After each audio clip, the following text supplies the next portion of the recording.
كون إن مصر تصدّر الدوا ده شيء كويس، ولكن لابد أن يكون هناك اكتفاء ذاتي في مصر نفسها، لكن إن يكون الدوا ناقص في مصر نسمع إن هو يتصدّر ده شيء يضايق وشيء يعني غير مقبول، لإن المواطن المصري هو أولى.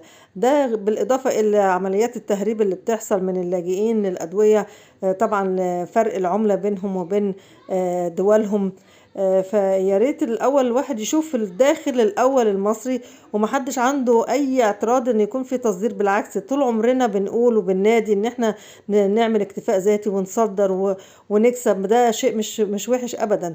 فيعني المواطن اللي بيدوّر على الدوا دوّة دلوقتي في الوقت الحالي اللي فيه أدوية كتير جدًا ناقصة، خبر زي دوّة ممكن يستفزه، وأكيد هيستفزه مش ممكن وبس.